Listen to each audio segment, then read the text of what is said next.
ഇന്ന് നമ്മൾ നോക്കാൻ പോകുന്നത് ഇപ്പോൾ നിങ്ങൾ അഭിമുഖീകരിക്കുന്ന ഒരു പ്രശ്നം എന്താണ്, അത് എങ്ങനെ നേരിടുന്നൊരു ഗൈഡൻസ് നമുക്ക് നോക്കാം. അഭിമുഖീകരിക്കുന്ന പ്രശ്നം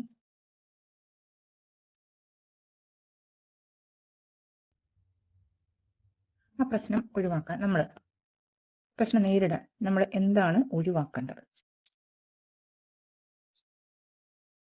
പിന്നെ എന്താണ് നമ്മൾ സ്വീകരിക്കേണ്ടത്.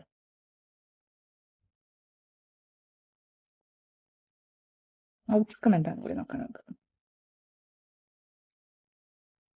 ഓക്കെ, അപ്പോൾ നമ്മളിപ്പോൾ അഭിമുഖീകരിക്കുന്ന പ്രശ്നം ഹൈ പ്രീസ്റ്റസിന്റെ കാർഡാണ് വന്നിരിക്കുന്നത്. വളരെ ചിന്താക്കുഴപ്പത്തിലാണ്.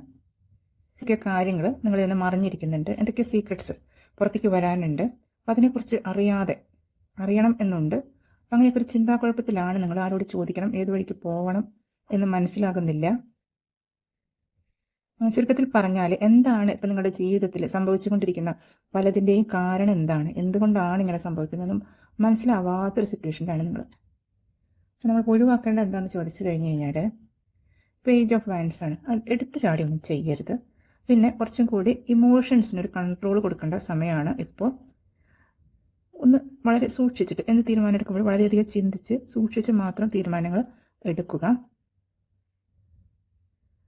പിന്നെ ഒരു ഫോക്കസ് കുറവുണ്ട്, അത് ഒഴിവാക്കണം. നമ്മൾ എന്തിലാണ് ഫോക്കസ് ചെയ്യേണ്ടതെന്നുള്ളൊരു വ്യക്തമായൊരു ധാരണ നമുക്ക് വേണം.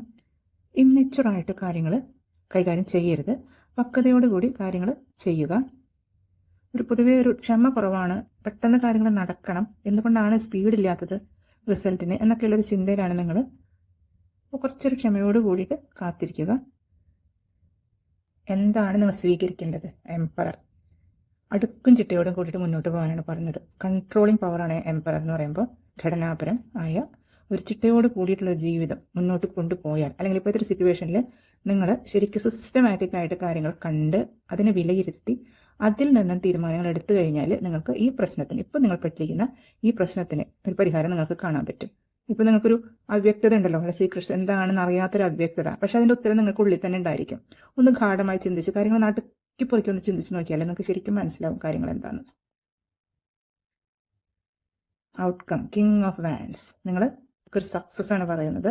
ഈ പ്രശ്നത്തിന് വളരെ പോസിറ്റീവായിട്ട് നിങ്ങൾക്ക് കൈകാര്യം ചെയ്യാൻ കഴിയും. കിങ് ഓഫ് വാൻഡ്സിന്റെ പവറിലേക്ക്. കിങ് ഓഫ് വാൻഡ്സ് എന്ന് വെച്ച് കഴിഞ്ഞാൽ വളരെ പാഷനേറ്റ് ആയിട്ടുള്ള ഒരു വ്യക്തിയാണ്. എനർജറ്റിക് ആയിട്ടുള്ള പാഷനേറ്റ് ആയിട്ടുള്ള നേതൃത്വ ഗുണമുള്ളത്. കാര്യങ്ങൾ വളരെ നല്ല രീതിയിൽ കൈകാര്യം ചെയ്ത് വിജയിപ്പിക്കാൻ കഴിവുള്ളൊരു വ്യക്തിയാണ്. അപ്പോൾ ആ രീതിയിൽ നിങ്ങൾക്ക് എത്താൻ പറ്റുമെന്നാണ് പറയുന്നത്.